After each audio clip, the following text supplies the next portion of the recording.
Network Entertainment. Welcome everyone sa panibagong episode ng Machong Chismisan. Kasama niyo pa rin po Makoy Pare, your showbiz bro, ang inyong corporate slave at ang inyong resident macho next door.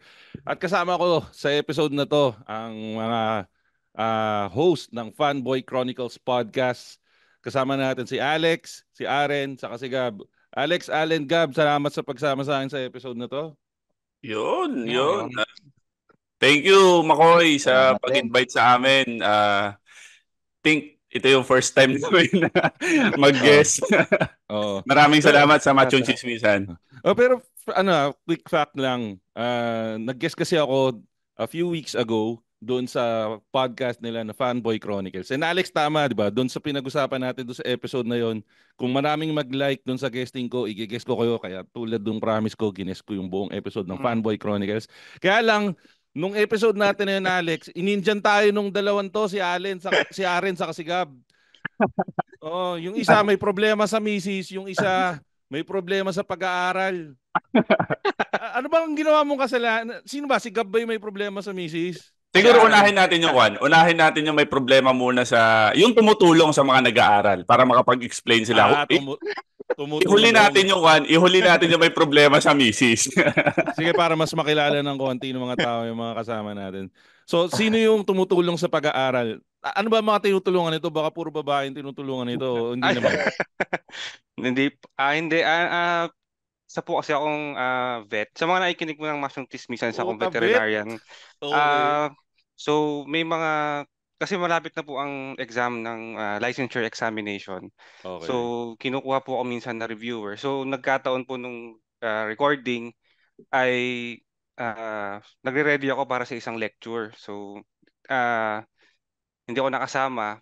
Pero hopefully sana makatulong naman ako dun sa piniprepare ko para dun sa iba. So, pero next time, sana makasama na ako sa recording ng nakasama si Makoy. So technically pre, mas matino naman palang bagay ang ginawa mo kaysa doon sa pagre-record ng podcast. So excuse ka na doon. Ito.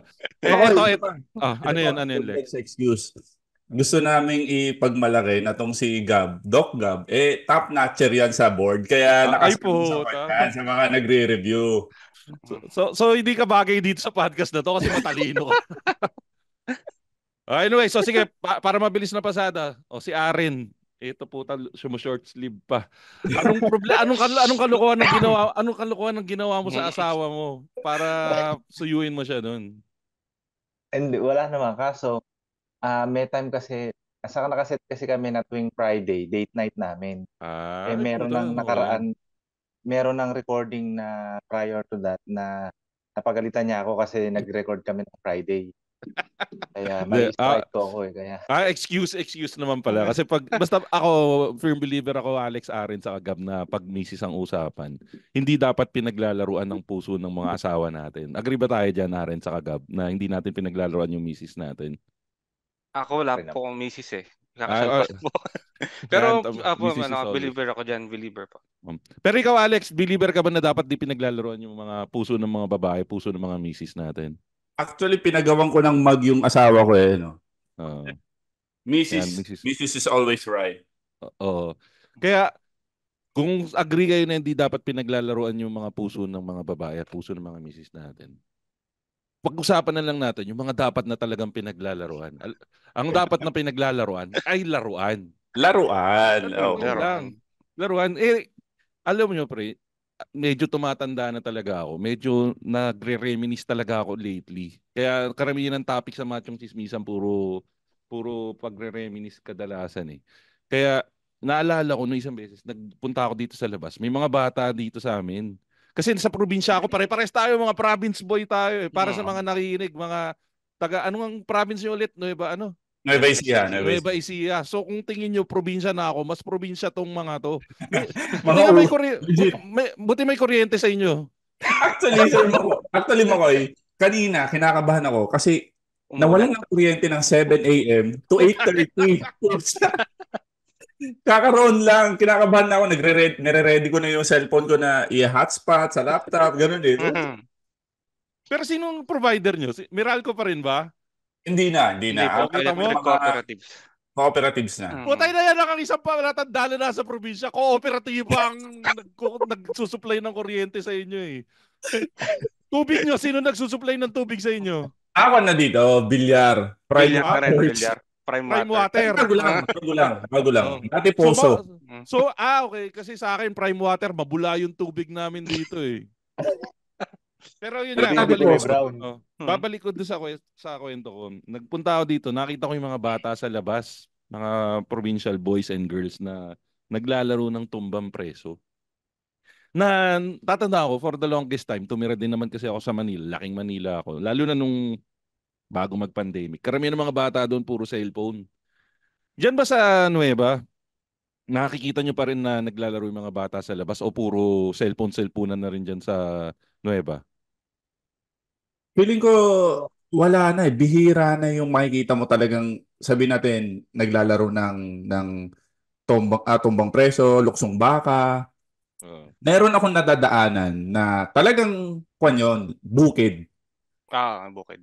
Bukid dito somewhere sa Muñoz, Nueva Ecija. Legit na bukid yon. Merong mga bata doon na nadadaanan ko tuwing hapon. Luksong baka. Luksong baka. Yun yung mga nilalaro. So, pero bihira na pag pumunta ka sa mga bayan-bayan, talagang cellphone na rin talaga. Mobile Legends, yan. Yung mga nila, CODM. Yan yung mga nilalaro eh. Unlike sa atin nun. Pero literal na luksong baka naman kasi ako provincial levels din talaga ako. Likod ng bahay ko, nasabi ko na dito sa Machong Chismisan, literal na pala yan. Actually ngayon may naririnig nga ako na nagtatanim ng palay ngayon sa likod ng bahay ko. So, at dito nga sa amin, marami na nga rin yung mga CODM ba tawag diyan yung sa online gaming. Pero meron pa rin mga naglalaro. Pero ako nung bata ako, ang mga kadalasan na nilalaro ko nun, meron akong ito yung level ng edad ko eh. Hindi ko alam kung magkaka-level tayo ng edad eh. Pero brick game pre, nagbi-brick game din ba kayo dati? Yung ganun. Parang Game Boy. Yun yung Game Boy ng mga nasa laylayan eh, brick game. Pero tandaan ko nung dati pre, yun nga yung tatay ko si Mang Hedy, nanalo ng sabong. Pre, 5 kami magkakapatid, binigyan kami ng tigi-tigisang brick game. Ganun kami. Mayaman kami pero hindi kami super yaman. Kaya brick game levels lang kami. Pero, Makoy, may mas mahirap. May nasa laylayan pa doon sa brick game. Parang alam ko na kung ano pupuntahan mo. Sige, pero ano yung sasabihin mo? Yung nasa tubig, yung i-shoot mo yung yung parang ring. Yung para i-reset mo, iti-tilt mo lang siguro. May cheat code. May cheat code. Pero parang kasing pag ganun, niloloko mo lang yung sarili mo. Pero walang halong biro ha. Galing ako ng Singapore recently. Puta, meron pa rin nagtitinda ng ganun. Pero ang hulman niya ngayon, pre, ginaya na yung hulman ng ng PlayStation Portable, PSP. So, yung korte niya mas malaki. Pero meron yung ring game yung tawag doon no? Ring game. Nag-i-innovate din sila. Ayan pare. So at least meron silang hindi naman sinasabing na paglumaan sila. Tubig pa rin yung gamit pero may kaya yun? May question ako, Makoy. Sa tingin mo, patented kaya yung mga yun? Kasi recently, walang patent yun? Noong unang panahon ba may uso ng patent? Parang panahon pa ni...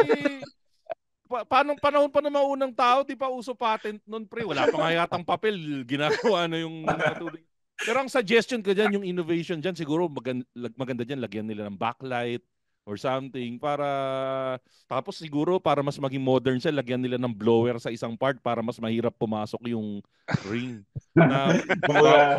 Pero yan ang magandang laro kasi yan pare, walang tigil ng stage niyan, unlimited stages yan. Puta, pagtapos ka na, ibabaliktad mo lang. Next stage, next level. Siguro yung difficulty level siguro niyan pag yung kapatid mo makulit sa likod o kaya pag natatraffic ka. Pero ang maganda diyan, yun nga hindi nauubusan ng baterya yan. Ikaw Gab, ano bang mga laruan yung mga nilalaro mo dati nung kabataan? Ano po ba? Yung mga laruan po na kotse na maliliit. Matchbox. Mga ganun po yung Tamiya. Hindi, anong level ka? Hindi battery powered na, hindi gano'n. Yung ikaw yung magtutulak, parang gano'n. Parang yung panahon natin, hindi pa uso yung Hot Wheels na ngayon no? Hot Wheels. Pero dati, yun nga, pag medyo angat-angat ka dati, yung diecast na na laruan dati. Matchbox din ba 'yung sa'yo? O ano, medyo yung cheaper version? Cheaper Hindi ko kasi alam versions yung level ng yaman mo eh. Madalang naman po, pero maliliit lang siya, naalala ko. Hindi ko na rin matandaan Ah, yung tatak niya talaga. ah. Kasi bata, wala naman akong pakialam dati, basta nalalaro ko siya eh. Oh, legit yan. Pero Mm. ako medyo may pangbili ng konti dati. Matchbox nga yung binibili namin dati. Tatandaan ko yung plastic na bayong, isang plastic na bayong yung matchbox ko dati. Tapos parang alam mong Pasko kasi binilan ka nung parkingan. Di ba yung pwedeng parkingan noon o kaya yung parang may extra level ka ng noon pag nabilan ka ng gasolinahan ng mga matchbox mo. Pero pag medyo nasa laylayan ka nun, gagawa ka na lang ng sarili mo, mga kartolina. Sa amin ko ang parkingan sa amin, yung mga ganun. Katulad nga ni Gab, may mga laruan din kaming mga ganun, matchbox. Ang laruan sa amin, kung talaga yung parkingan namin, putik. Yung lupa, gagawa ka ng mga trail ganun sa lupa. Puta, ibig sabihin lumalabas yung provincial levels mo, pre. Hindi ka naman malapit sa palayan na gagawa nun para Yun, malapit. literal, palayan talaga. Kung kami, OG Palay Boys kami, Bukid Boys kami. Minsan nga, ginagawa namin laruan yung after mag-harvest ng palay, yung sa Ilocano ang tawag nila doon bingkol. Yung pag hinugot mong ganun yung rice straw, may matigas na lupa yun sa ilalim. Magbabatuhan ng lupa. Puta sa amin ang naman, since laking malabon ako, madami sa amin yung amor seco. Alam niyo yung amor seco? Hindi. Yun yung natural na velcro na pag binato sa'yo yung pag binato sa'yo yung didikit sa damit mo. Ano tawag sa inyo nun sa probinsya nyo? Ano ba? Parang sa amin ganun din amor seco din dito. Amor seco lang din. Pero ikaw, Aren, anong mga nilalaro mo dati na laruan? Bukod sa betlog mo. Ako kasi medyo hirap kami nung mga panahon na yon. Pero maswerte ko kasi yung kapitbahay namin, medyo nakakaangat kaya binibilan siya ng Game Boy. Kasi ninakaw mo. Hindi mo naman ninakaw. Puta, ninakaw mo yung Game Boy ng kapitbahay mo. Siyempre, nakikihiram lang, gano'n. Okay pala. Alam mo kasi kami noon sa compound namin. So, 3 kaming bata na magkakalaro. So, pagka may bago siyang laruan, papagamit niya sa amin lahat yon. At least mabait yung kapitbahay mo. Pero ano bang level kasi ngayon medyo tingin ko nakakaangat-angat ka na sa buhay, nakakulong ka na sa banyo ngayon eh. Pero ano bang level mo? Nasa banyo ka ba rin? Hindi naman. Nasa kwarto. Nasa kwarto ka lang. Kung nanonood kasi kayo ng live recording ngayon na mukhang nasa banyo siya. Pero paano bang level nyo nun? May pambili naman kayo ng mga gamit nun or medyo nasa start pa lang ba kayo nun? Medyo hikahos nun eh. Nung natatandaan ko, wala pa nga kaming kuryente nun eh. Ay, puta. Panahon na yun. Tapos yung bahay namin, gawa sa sawali eh. Pero hindi naman, puta, baka naman kasi factor na nasa probinsya kayo. Pero ibang level yan. Gusto ko, parinig naman ng ganyang kwento kasi to be honest, nung nagtatrabaho ako dati sa isang kumpanya, may kaibigan din ako na galing din sa mas hardcore na probinsya. Tapos, sila na-experience, naikwento nila sa akin na sa sobrang hirap nila, yung nga, bahay nila sa wali. Tapos yung lumaki daw sila growing up, yung bahay nila sahig, lupa. Ganon din ba sa inyo? O semento naman yung sahig nyo? Ganon din yung na-experience ko. Legit talaga yan si Aren, from rags to riches din naman niya. Kumbaga nakaangat-angat na talaga yan ngayon. Ang sarap makarinig ng mga ganyang yung mga nagsikap na nakaangat-angat sa buhay. Kasi nga isipin mo, 'di ba? Paano yung buhay na ganun, pre? Pag yung sa inyo, lupa nyo, yung sahig nyo dati, lupa din? Ganon? Oo, ganon din. Meron lang kaming higaan, ang tawag namin, papag. Papag, puta. Doon na rin sila umiihi sa may lupa, i-absorb na lang. Seryoso? Gogo, hindi naman maamoy yun. Manghinon. Pero ako, kahit naman aminin ko naman, hindi naman kami sobrang hirap, din kami sobrang yaman. Naranasan ko rin maglaro naman dati, tatandaan nyo dati, uso dati yung dilata na kulay, na oblong. Yung dilata na oblong, na kadalasan sardinas, tapos lalagyan mo ng 4 na gulong ng sardinas na normal. Gumagawa rin ba kayo ng mga sarili nyong laruan dati? Oo, kami. Ang ginagawa namin, yung lata ng Alaska, gagawa namin ng parang gear. ng mga gear yon. So tapos isang horizontal na lata ng Alaska, isang vertical na lata ng Alaska. So maggi-gear sila. Pag gumugulong yung nasa ilalim, yung horizontal, yung vertical, Iikot yung nasa umiikot din. ibabaw. Oo. Umiikot. Tapos lalagyan Lalagyan mo mo ng naman patpat. Lalagyan mo ng patpat, lalagyan mo yun ng yung patpat, pantulak. lalagyan mo ng ginupit na tsinelas para kunyari, yun yung engine niya. May mga ganun eh. Ang creative ng mga bata nun eh. Putang ina, no, yan ang walang ano, yan ang wala sa mga bata ngayon na parang sige na, oo na, matalino kayo pagdating sa computer, kaya nyo mag-format ng computer, kaya nyo mag-install ng mga applications, pero putang ina, hindi nyo kaya yung mga practical applications na ginagawa naming mga mas matatanda sa inyo. Ito si Gab mukhang creative. Ikaw Gab, may mga ganong laruan ka rin ba dati? Wala, sir. Ang ginagawa lang namin magpipinsang ko dati, kukuha kami ng kahoy tapos nag-iispadahan. Ganun yung laro. Nasubukan ko rin yun. So yun naman pala, so, nung panahon pala natin, Alex saka Aren, may mga tao din na hindi creative tulad nila Gab. Putay na, Hindi, di ka ako wala kasama ako nag-effort doon. Gab. Kung wala kayo ng patpat, nagpaluan kayo. Kasama ako doon sa mga hindi creative. Feeling ko, Kwan, ang curious ako yung ano yung mga sinisigaw na pangalan nila habang nag-iispedahan sila. Ay, oo, puta. Ano, sinong pinagpapanggap mo na Character. karakter noon nung ano? Naalala ko si Alfred ng Ghost Fighter, yung ano Puta. sa akin. Alfred, puta. May Sige singit nga. ko lang, Boy. May singit ko lang. Feeling ko related to sa reference ni Gab na Alfred. Noon naman kami, nung bata kami, nilalagyan namin ng ball pen, pentel pen yung mga mata namin ng ano, para magkaroon ng Geiger counter. Puta, nag-Geiger count. Tayo na, friend. Nakatattoo sa mukha mo gamit ang pentel pen yung Geiger counter. Naka-pentel pen na gano'n. Tapos may mga numero sa ilalim para, ito yung power mo, ito yung lakas mo.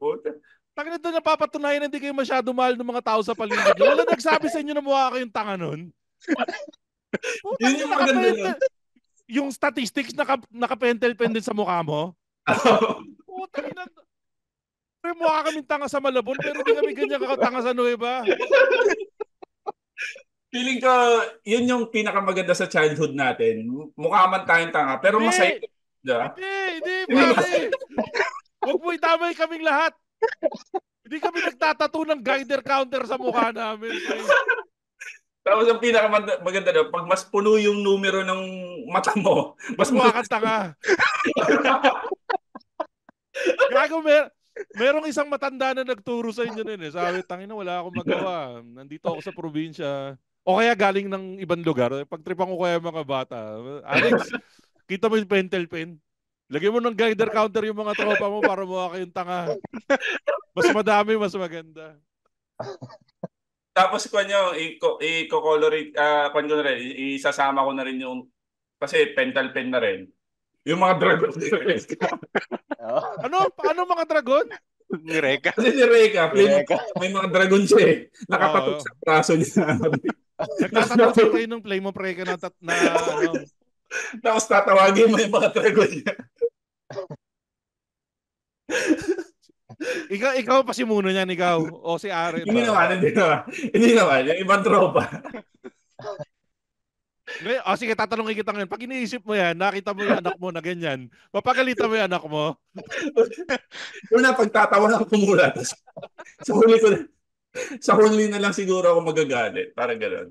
Pero saya di ba? Pero tama yung ginawa ng mga magulang nyo.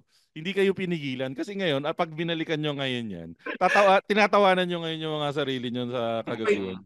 Kasi pag pinipigilan kami na yung mga magulang namin si Alfred. Ano? Pag pinipigilan kayo ng mga magulang nyo nun, tatawagin ko yung dragon ni Reka. Mga ganun ako yun. Sige pa, pigilan mo ako, tatawagan ko si Nadar eh. Dinadasalan mo pa yung magulang. Ako ang isa na naglaro din ba kayo kasi parang mga ilang taon na ba kayo? Putay na, parang mas matanda ako sa inyo. 30s. Medyo magkalapit naman pala tayo. So inabutan nyo rin dati yung nagko-kolekta kayo ng holen. Tapos yung guguhitan mo sa sahig ng square. Yun yung mga starter pack ng sugal nung bata natin, yung holen, saka text. Tangina, hindi natin alam na inaanda na tayo ng mundo para maging sugarol. Makoy dati, makwento ko sa text. bata pa lang ako, ang tawag sa amin, text money. Ay, puta. Talagang text Pera. talaga, tas pera, piso-piso, ganun. Puta, Tapos, seryoso? Hinahaluan nyo ng pera yung text dati? yun ang taya mo, piso-piso, dos. Pinakamahal na siguro, pinakamalaking taya na 5. Kasi hindi pa naman ganun kakuan dati. Pag bata ka, barya-barya lang ang pera mo eh. Pero Pero pag malaking pera natalo ka na ng 5 dati, 20, no? iiyak ka na nun. Pag natalo ka ng 20. Iiyak ka talaga pag natalo ka 20 kasi pag nalaman ng magulang mo, palo ka, nawala mo, napatalo mo sa sugal yung 20. Putang ina. Tapos, Makoy, dati, meron ka lang 2 pamato na itatabi mo sa ilalim ng unan mo yun. Ay, Kasi oo. yun ang gagamitin mo bukas na pamato eh. Yung text na yun eh. Wala, mahina pala ang mahina ang religious aspect nyo diyan sa Nueva. Sa akin, pre, itinatabi ko sa picture ni Papa Jesus sa altar namin yung pamato ko. Pag kasi ang inabutan ko, pre, yung pelikula. Ha? Mm. Nabutan ko nyo lang. Oo, natatandaan ko pamato ko doon number 76 sa pelikula na kapag puno na ang salop na si Fernando Po Jr. binabaril niya yung kalaban. Yun yung nilalagay ko sa tabi ni Mama Mary. Putang ina, hindi ko alam kung anong iniisip ni Mama Mary, bakit siya may katabi na picture na drawing ni Fernando Po Jr. na bumabaril eh. Nakatutok pa sa kanya. Pero yun yung pamato ko, pre. Pag yun ang kumbaga may kasunduan na kami sa laro sa playground na pwede ko lang gamitin yun pag natatalo na ako. So, Ha? meron pa ako isang pamato. Pag nauubos na yan ako, sabi ko, puta, ilalabas ko na si Fernando Po Jr. Mananalo na ako palagi. Halatang kwan eh. Halatang angat sa laylayan si Makoy eh. Kasi ang tawag niya sa laruan, playground eh. Dito, Oo. Palaruan lang sa atin eh. dito walang playground. Sa kanto lang, sa kanto. Sa kalye. Tinawag lang namin playground kasi para mas ma-explain ko dito sa mga nakikinig ng Machong Chismisan. Pero kanto-kanto lang din naman yung laruan namin nun. May kwento ko sa text eh. Kasi yung principal namin, matanda, alam mo yung mga matatandang principal noon na galit sa larong gano'n, nagte-text, Oo. yung mga tao-tao, hold Oo. kina-capture niya yun. Uso pa noon nung panahon natin, capture, di ba? Kumpis. Tapos, Kumpis. magugulat ka na lang yung mga text na nung anak niya. Okay, ano ka po? Alam mo, Kahit sa amin, ganyan din. sisigundaan ko yan. Alam ko kung bakit. Yung kapitbahay ko, anak ng principal. Ang dami text. Pinaghahati-hatian namin yung mga nakukumpis. Tapos, may special request pa kami. Pag nandun yung tita niya yung principal eh. Pag nandun yung tita niya, nire-request namin, tita, ganito yung usong laruan ngayon eh. Ganito naman yung kumpisahin mo. After 2 weeks, meron na kami ng laruan na yun. Nandun na sa amin. Kanya, legit yan. Legit. Ganun dati. Yung ganun din ako. May barkada ako. Ang dami kong text. Ang dami kong text talaga. Naka rubber band. Ganun yung mga text ko. Kasi pala yung sinasabi ng magulang ko, yan kaya ang ipansit mo. Gawin mo kayang ulam yung text mo. Ganun yun eh. So, one time, di text, break, recess. Di-text kami ganun sa likod ng school. May nagsumbong. Yan, dyan yung teacher, kinapture lahat oh. Lumipas ang 2 araw, puta yung mga text ko. Kasi kabisado ko yan eh. Yung ultimo pag-arrange, gano'n, kabisado ko yan dati. May pwesto yan, may pwesto yan. No? May pwesto yan. Nakita ko, putya, yung classmate ko, hawak na yung mga text ko. Wala kang magawa eh. Ang ginawa namin, Makoy, tapat lang ng school yung bahay namin eh. Nung uwi, mga bintana sa school doon, yung mga jealousy na kahoy. Nababakbak. Ay, Hindi siya yung jealousy na kahoy. Pag na mga eskwelahan dati, ganyan yung jealousy na kahoy. Oh. May mga tropa akong medyo mas matanda sa akin na mga, kunyari grade 2 ako, sila mga grade 4 na. You know? Pero dati, malaking bagay yung ganong diferensya, yung 2 taon na diferensya, malaking bagay yung dati. Sabi nila sa akin, kinapture yung text mo, tara kunin, pinasok na kami yung classroom mo. Puta, ni-raid nyo yung classroom? Ha? Ni-raid nyo yung classroom? Kasi wala namang klase during that time. Wala, weekends. Tapos, alam mo naman ang mga classroom dito sa probinsya, wala pang mga bakod, wala pang, as in yung building lang, gano'n. Tapos, ang daming butas. Pinasok talaga namin. And hindi naman ako proud doon, syempre. Pero, binawi ko lang kung ano yung sa akin. Para gano'n. Kayo, Aren, ano pa yung mga laro nyo, Gab, Aren, mga laruan nyo dati na nilalaro nyo na nung bata pa kayo? Ano sir, Common Lego. din yung kan. Hindi kasi sigab muna, sigab. Lego, Gab, ano. Lego na ano. Doon yung parang creativity yung Lego. Diba, bibigyan ka lang regaluhan ka lang ng Lego tas bahala ka nang bumuo kung anong gusto mong gawin sa kanya, parang gano'n. Yun mo si Gab, binase na naman sa kulay yung laruan niya eh. Porkit maputi ka, Lego yung laruan mo eh. Taki na kami, ano lang yung sipit lang. Oo. Laro ko din naman yun. Taki na, pero yun nga, astig din yung creativity ng panahon natin dati. Puta, sipit, kaya mong gawing Voltes 5, kaya mong gawing Dymos, kaya mong gawing Machine Gears yung sipit. Pero ang starter pack nun, yung letter A eh. Kaya mong gawin letter A. Ay, oo, puta. Kaya mong gawing pero ang pinaka-basic nun, kung titignan mo yung sipit, mukha siyang logo ng Avengers eh. Yung sipit, puta, yung letter A, tapos yung alambre na pang-ipit niya, yun yung nakaikot na letter ng Avengers. Pero ikaw Aren, ano pang mga mo, laruan mo nun? Amin common din nun yung Holin eh. Pero Holin.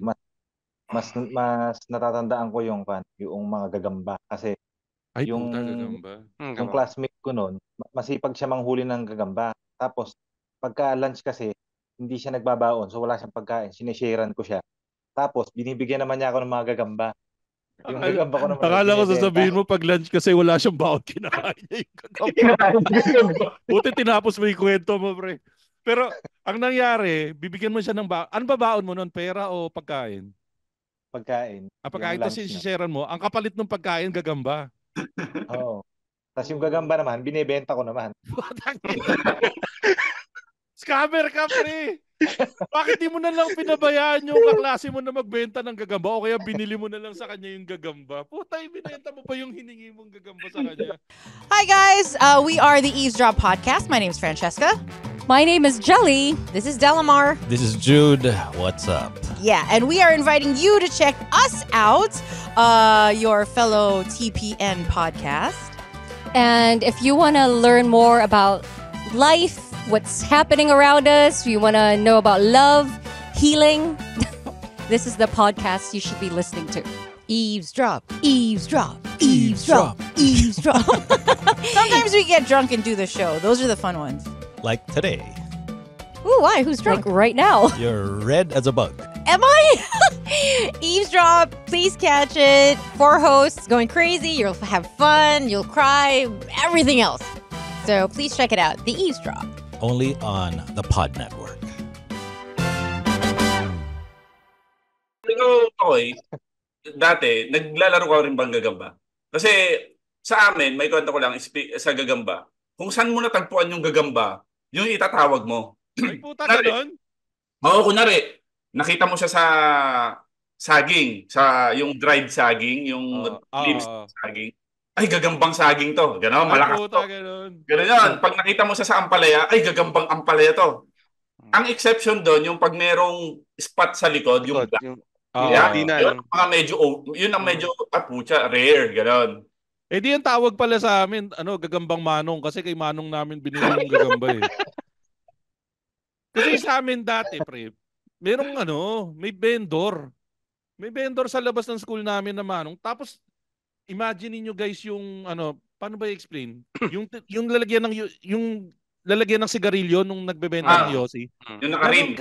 Ganon kalaki pari yung yung kulungan niya, tapos ituturo mo kung aling gagamba yun, puro tulog lahat yun. So, parang kang bumibili ng Pokemon talaga, pre, na masisilip mo dun sa salamin yung gagamba. Pero naghahanap din kami, pero yun nga, since nasa city ako lumaki nun, ang source namin nun, parang talagang droga yun, pre. Nakalagay sa backpack ni Manong yung mga gagamba. Tapos yun nga, pipili ka nga doon sa salamin. Tapos may karakter, parang si Manong parang Pokemaster si Manong. May mga characteristics na, ito, nahuli ko to sa puno ng nyug. Matapang to. Tas pero alam ko, ngayong mas tumatanda na ako, alam ko na steer lang yung mga kwento na yun eh. Pero sa inyo kasi, kayo yung first hand na naguhuli. Dati kasi, ganito yan.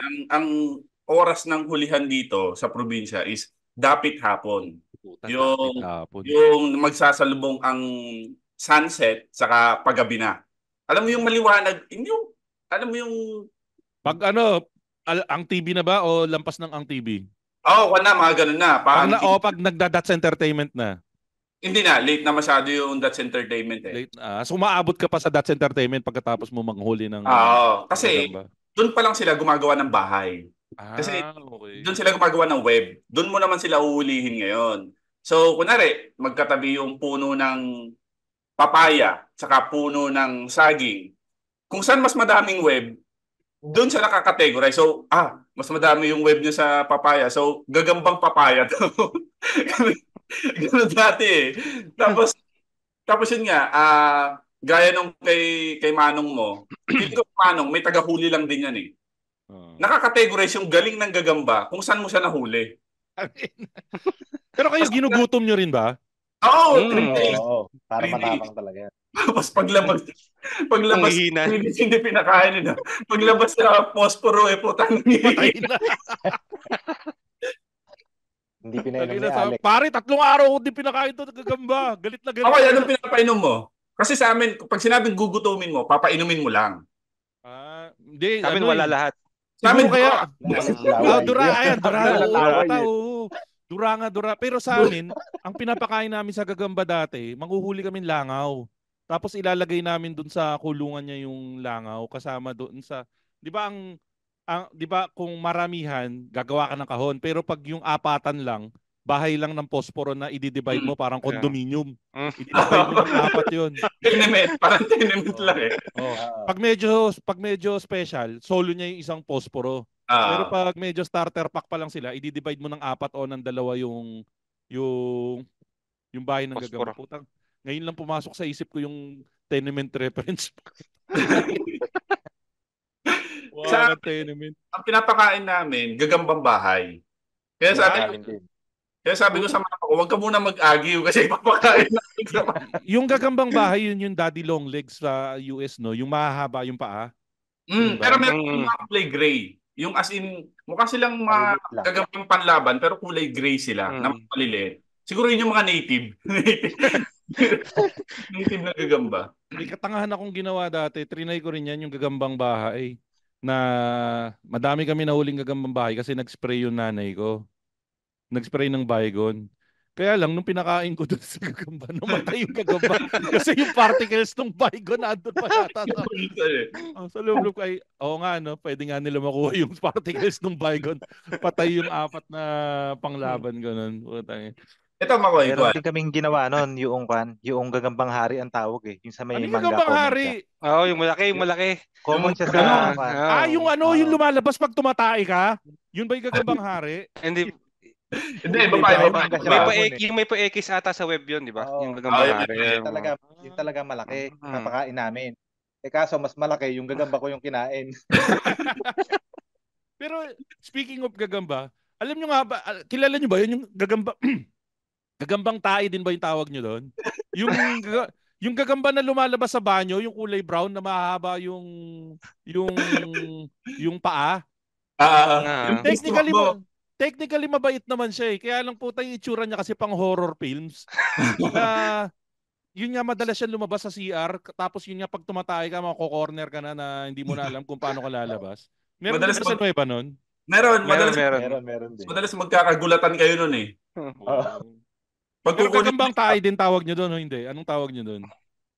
Hindi gagamba lang eh. Gagamba. Pwede ring tawag doon, gagambala. Kasi puta pag tumatay ka, ginagambala ka. Gagambala. Ako dati, speaking of gagamba, Makoy, na-scam ako. Na-scam ako sa gagamba. Kasi gaya nga nasabi mo, alam mo yung guitar na posporo? Guitar na posporo. Yung nalalagyan dati. So, yun eh. Mga 5 patong ng guitar posporo, naka-tape yun. Naka-electrical tape yun. Gets. Tapos may ano yan, doon sa pinakatuktok, may stick ka. May stick. Nakasama doon. Sige, ganun yun. So, sabi niya, bilhin mo na to, 50. Kwanto, +1, sabi niya. So, may naka-separate na guitar na posporo. Ito, huwag mo nang bubuksan to ngayon. Buksan mo na lang sa bahay niyo kasi natutulog, sabi. Scammer. Binuksan ko yung 5, puta. Parang kulang ng isa. Bawat condominium may kulang na isa. Pero okay lang. May naman yung gagamba. Tapos yung isa, yung special na sinasabi niya, doon ko sa bahay binuksan. Puta, pagbukas ko, ang daming pulbos kasi kisses pala yun. Alam mo Dapat yun, di mo binuksan kasi magigising yung kisses. Dadami yung gago. yung nakalagay na bulak na may pulbo kasi makakado yun. Tangina, hindi ka man lang nagtaka, mabango yung gagamba. Kaya pala nakahiwalay. Puta, kisses pala yung laman. Ang masakit doon, pre, meron binentahan na batang babae yun. Pagbukas niya, kisses dapat yung makukuha niya pero gagamba yung laman. Hindi naman scammer yun, pre, nagkamali lang siya. Mag-sorry ka. Namalila. Gago mag-public apology ka doon sa nagbenta sa'yo kasi totoo nun, public apology ka ngayon. Pero ako na siya ngayon, parang Patay na. Patay. Kasi manong na siya nun eh. O mag-sorry ka sa kaluluwa ni Manong. Kung nasan ka man, Manong, pasensya ka na pagbintangan ka namin. Salamat sa memories. Kasi ito yung isang magpapa-legitimize sa'yo na taga-probinsya ka. Pag ang trumpo mo is gawa mo mismo. Tangina, aminin ko, pre. Di ako natutong maglaro ng trumpo. Takot ako doon sa pako. Kahit anong bato ko, hindi ko mapaikot. Yung talent na hindi ko na-acquire. Actually, yan nga yung isa sa gusto kong i-heal sa inner child ko ngayon. Kasi nga, never ako natuto na magpaikot nung Pilipino turumpo. Kasi iba-iba yung klase ng turumpo, di ba? Yung sa atin yung medyo pangmatapang na lahi.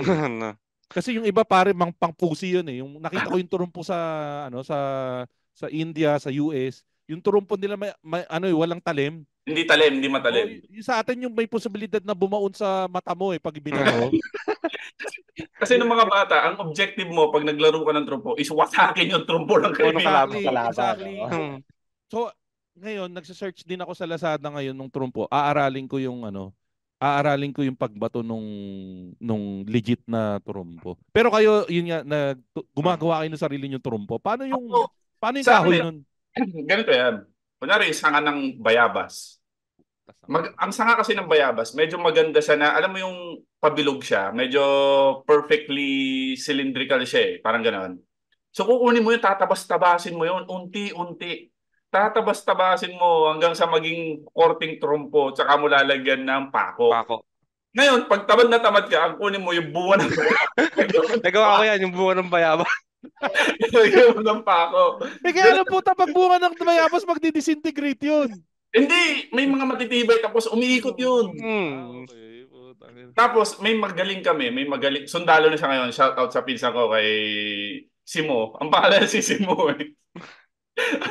Ang galing niyang gumawa ng trumpo. Tapos, gaya nga na sabi mo, Makoy, yung trumpo, laro yan ng mga matatapang eh. Saka pellet gun. Puta, pellet gun. Sige. Puntahan natin yung pellet gun mamaya. Tapusin mo muna yung trumpo story mo. Yung sa trumpo, ang main objective mo nga is durugin yung trumpo ng kalaro mo. So, lalagyan mo pa ng mga tamtax yun. Protection, armor. Papalimutan ng tamtax yun. Puta, may armor. Naalala ko na. Lalagyan nga ng tamtax yun. Totoo. Lalagyan mo ng tamtax yun para may armor siya. Kumbaga, pag sa gitna, level 1 lang yung armor, no? Pero pag lahat yung may tamtax, putya. Dapat rin merong magpauso ng streaming. Ilalaban yung turumpo na old school sa mga Beyblade ngayon. Putang ina, durog na yung Beyblade ngayon. Buo pa rin yung turumpo eh. Tingin ko pre, tas yun nga, lalagyan mo nung armor, lalagyan mo nung sandamakmak na tamtax. Puta, hindi ipapalag yung Beyblade ng mga bata ngayon dyan. Ang tawag dito, hindi naman hindi na ako magdi-disclaimer. Bakla yung mga naglalaro ng Beyblade. Wala, pang mahina yun. Pang mahina. Takina yung trumpo, pag binato mo yun, may chance na tumama sa Bumalik sa'yo. Tumama sa sakyan, tumalsik. May tatawaan yun eh. Yan yung kaya mas matibay yung lahi nating mas matatanda. Kasi yung mga laruan natin dati, puta, may chance kang mamatay eh. May chance ka mabulag, may chance ka maputulan ng daliri, may chance ka tayo may mga peklat tayo na bigay nung laruan natin dati. Kaya siguro nakita na may peklat dahil sa cellphone, wala.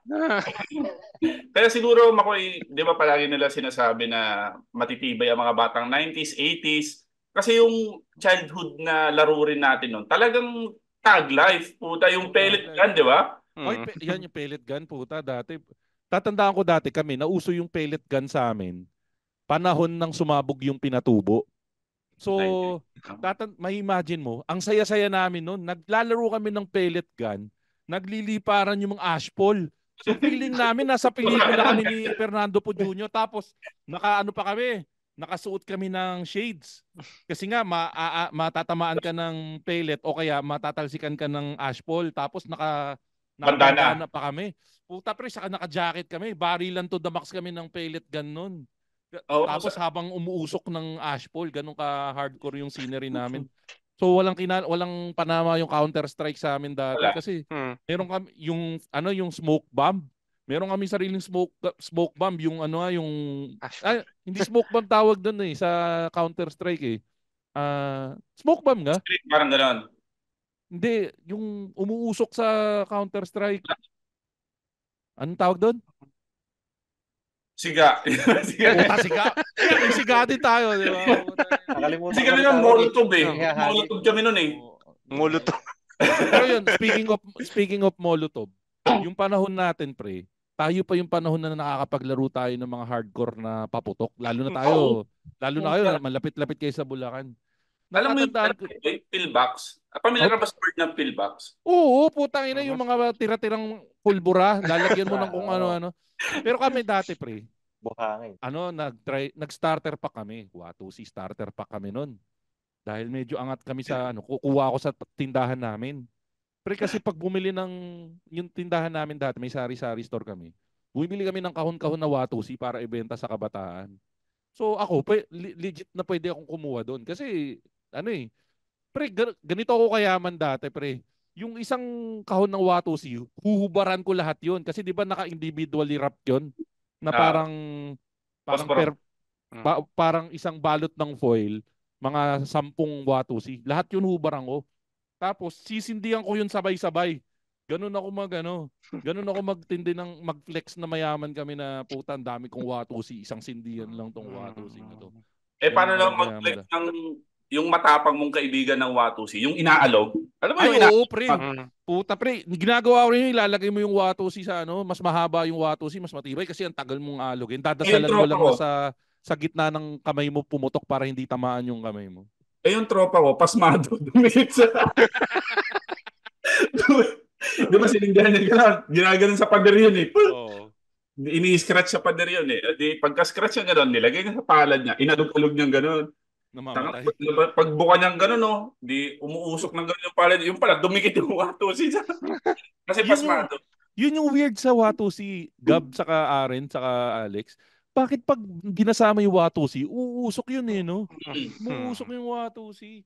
Saka dito mo malalaman, pre, na kung sino yung tangang kapitbahay mo. Kasi may mga batang kumakain ng watusi nun.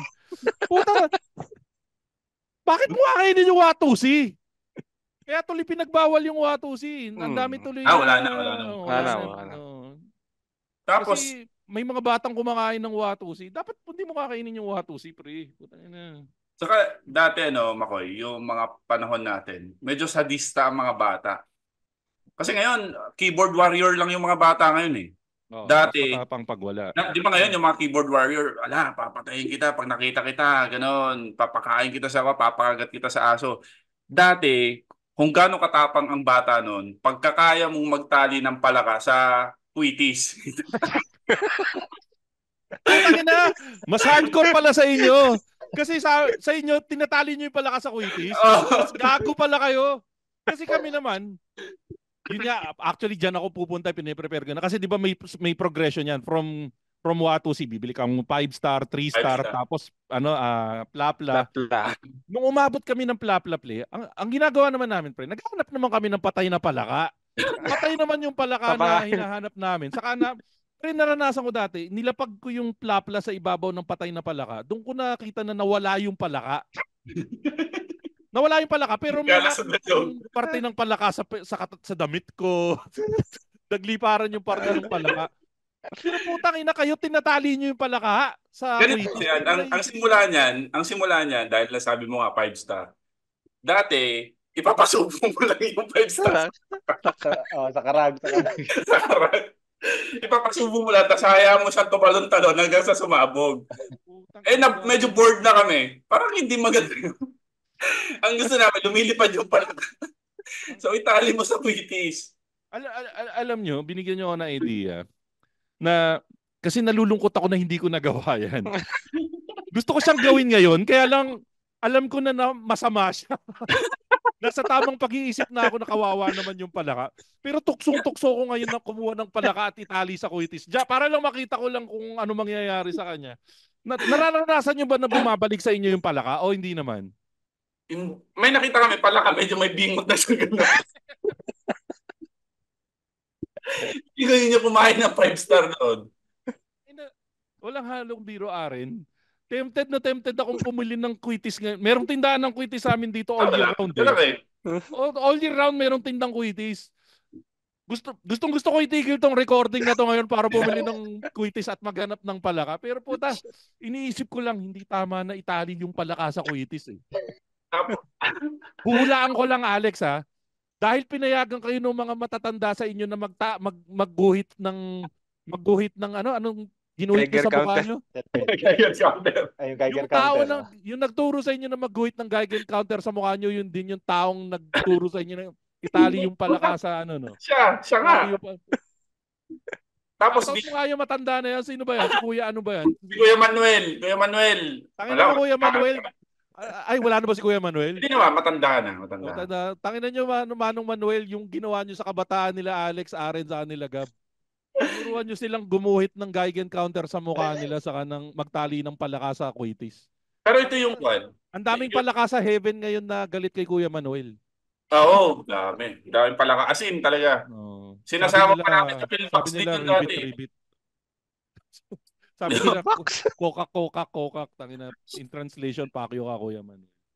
Ito, may share ko lang. Speaking of ito hindi ko na naranasan to. Naabutan ko na lang yung mga sumunod na generation sa amin na ito yung nilalaro. Ninjahan. Yung mga ninja sila. Sa amin kasi, Makoy, ang daming mga backyard piggery. Mga backyard piggery lang. Na yung tae ng baboy nasa hukay lang. Ganon. So para siyang, pag dry season, para siyang kumunoy. Diba? Para lang siyang kumunoy. As in. Sakina, ganun kadami yung tae ng baboy sa inyo? Oo. Ganun siya. Ganun ka, kasi open pa ang mga backyard piggery no, di ba, Gab? Ganun dati. Feeling ko Aren, madami rin ganun yung backyard piggery. Sa amin, hindi. May isa lang kaming kapitbahay na meron. Pero ganun nga, yung mga bata sa amin, ninjahan sila, talon-talon, gano'n. Alam mo yung mga, si Kwan daw sila, si Flame of Brega, tumatalon-talon sa kung saan. Yung isa, nahulog siya tayo ng baboy. Alam mo yung unti-unti siyang bumababa. Tapos yung mga, si Kokey, shoutout sa'yo, Kokey, binata ka na yun. Buti wala pang cellphone, no? Kundi, na-videohan ka talaga nun. Hanggang dito yung tayo ng baboy niya, Para sa mga, i-describe mo para sa mga nakikita. Teka, hanggang leeg? Oo, kasi kinabahan yung mga kalaro niya, tumakbo. Kasi nga lumulubog na ni Kokey. Kaya, baka ang height naman ni Kokey 2'9" lang. Hindi, mga bata pa sila. Mga bata. Tangin na height yan 2'9". Sa bagay, kung bata ka, 2'9" ka lang naman. Mga bata pa sila. So parang kinabahan ata yung mga kalaro niya. Kaya nga sa binansagang Kokey. Kasi nga nung inahon siya, puro tayo siya ng baboy. Baboy. Buti na hila siya. Ayun, kaya nabansagan siya. Kasi dati pwede kang accessible yung mga tayo ng baboy dito nun eh. Pwede mo talon-talonan eh. Tapos, kasi yun, Gab, correct me if I'm wrong, may ethanol yun, di ba? Pwede mo ginagamit siya for biogas. Mainit yun yung tayo ng baboy. Methanol yata. Methanol. Basta pag sinindahan mo yan, aapoy yan. So, tama. Ang ginagawa nila, sinisindahan mo nila, tapos nakatalon-talonan nila. Kung may ginawa nilang bonfire yung tayo. Kung may cellphone lang nun, siya. Talagang ang ganda, ang daming views sana nun. Hindi, pero tama nga, usapang tayo pero magsa-scientific tayo. Di ba ginagamit din sa paputok yung tae? Nilalagyan ng, alam nyo ba yon na yung paputok nilalagyan ng particles ng tae yun para yung pulbura may component yun na tae. So, all in all, pwede pala siyang sumabog pag inaapoyan mo yan. Kasi nga, di ba, mayroong mga sumasabog na poso. Ewan ko, kinabutan Poso yun, may mga Negro. sumasabog na poso negro dahil nga yung gas ng ethanol. Ethanol ba? Methanol po. Methanol. Puta kayo yung matatalino, correct nyo na lang ako kung hindi. Pero yun nga yun, yung tae may component ng pwede gamitin sa paputok. Speaking of paputok, tapusin na natin yung usapan natin dahil nag-full circle na tayo, bumalik na rin tayo sa paputok kasi kapos na rin tayo sa oras. To be honest, Aren, Gab, saka Alex, nag-enjoy ako na kakwentuhan kayo dito sa episode ng Machong Chismisan. Salamat na marami sa pag-guest. And mag-promote na rin kayo ng podcast nyo para mapuntahan, mabisita nila yung podcast nyo. Yan, syempre, Makoy, maraming salamat kasi isa na naman to, na-legitimize na naman kami na legit podcast kami dahil nag-guest kami sa longest comedy podcast sa Pilipinas. Makoy, maraming salamat Walang sa problema, walang problema. ng Machong Chismisan. Siyempre, promote lang namin. Pakinggan nyo rin kami sa Spotify. Exclusive kami sa Spotify. Yun putang na exclusive sa Spotify. Doon lang talaga. Search nyo lang, Fanboy Chronicles. So, yan, kasama ko si Gab, si Aren. Feeling ko baka may sasabihin nung dalawa. Sa akin. Nang hinayang ako lalo tuloy dahil hindi ako nakasama doon sa recording. So kasi kagabi tinuloy kong i-play kagabi yung yung usapan nyo habang naglalaba ako. So Mo napagalitan. kaya Pagkalita ka na ng hindi masawa. naman. Hindi, pero ano, Naglalaba. describe nyo para sa mga nakikinig. Ano ba pinag-uusapan nyo dyan sa Fanboy Chronicles na yan para magkaroon sila ng idea? Anong Gab. aasahan nila pag nakinig sila ng Fanboy Chronicles? Gab. Fanboy Chronicles, perspective siya ng fans. So basically, nag-usap kami ni Alex tsaka ni Aren tungkol sa pagiging fans namin ng iba't ibang bagay. So usually, ang topics doon is yung mga comedians, yung tawag ito, basketball, tsaka mga ginagawa namin nung bata kami na nagdo-look back kami sa mga ginagawa nung bata kami. Parang dito sa episode namin sa Machong Chismisan with Makoy. Parang Then, idagdag ko lang, hihilurin ko ulit yung bayag ni Makoy. Sabi ko nga, sa recording natin sa Fanboy Chronicles, isa sa pinagbasihan namin ng concept, nung nagko-conceptualize kami ng podcast, is isa sa basis namin is ang Machong Chismisan talaga. Walang halong biro yon, hindi dahil gines kami ni Makoy or hindi dahil kasama kami sa recording. Pero OG, masasabi ko na OG fan talaga ako ng fan Machong Chismisan, and fan ako ng tandem ni Makoy tsaka ni Ingo. Ayun, parang isa sila sa mga isa sa mga ina-idol namin, kaya nga Fanboy Chronicles Kaya tuwang-tuwa rin kami na gines mo kami dito sa Machong Chismisan. Sabi ko nga, bucket list check na naman to. Salamat sa Machong Chismisan. Ayun, okay, sige. So kung may time kayong lahat, try to visit yung podcast try nyo pakinggan yung Fanboy Chronicles. Siguro pagkatapos ng episode nito, lipat kayo doon sa kabila. Ang ganda yung lineup ng mga guest nila, so check out nyo na lang yung Fanboy Chronicles. Tapos hit nyo na rin yung subscribe. And yan mga kaibigan ng ating latest episode ng Machong Chismisan. Alam niyo naman, Alex, Aren sa Gab, yung requirement dito, di ba? Pag sinabi ko yung pangalan nyo mamaya, magbigay kayo ng catchphrase nyo, ha? So, mag-isip na kayo ng catchphrase nyo. So, kung tatandaan mo ba yun, Alex, yung mag-isip na kayo. Anyways, yung magpo-promote lang ako. So, habang nagpo-promote ako, isipin nyo na. So, yun nga pala guys, supportahan nyo yung Machong Chismisan by following all of our social media platforms. Machong Chismisan sa lahat ng social media platforms. At follow nyo rin ako sa aking social media platforms, sa personal social media platforms ko, Showbiz Bro sa lahat ng social media platforms. Tapos kung gusto nyo supportahan yung Machong Chismisan, you could subscribe to our Patreon account. It's patreon.com/Machong Chismisan. Yung pinakamura na Patreon subscription, kapresyo lang ng isang milk tea. So, hindi na masama. It helps in supporting the podcast and keeping the lights on for this podcast. At yan po mga kaibigan ng ating latest episode ng Machong Chismisan. Kasama po natin ng Fanboy Chronicles podcast. Kasama po natin si Alex na nagsasabing walang imposible pero merong himala. Yan. At kasama rin po natin si Aren na pinagalitan ng kanyang asawa na nagsasabing Maniwala sa magic sarap dahil ang tunay na sarap sa akin lang malalasak. Yan. At kasama rin po natin ang pinakamadaldal na sa episode na to na si Gab. Gab? Ano po ang pamilyang sabay-sabay na naglalakbay ay sabay-sabay pinalayas sa bahay na inuupa. At yan po mga kaibigan nating latest episode ng Machong Chismisan. Ako po si Makoy Para, your showbiz bro na lagi nagsasabi, lagi nyo tatandaan ang tunay na macho. Chismoso! Have a Galing. great day, bro. Joy. Grabe, solid. Solid. The opinions of podcast creators, hosts, and guests are not necessarily reflective of the official stance of the Pod Network Entertainment, its hosts, or other network programs. The content created by the people behind the podcast is personal and not meant to harm any religion, ethnicity, group, organization, company, or individual.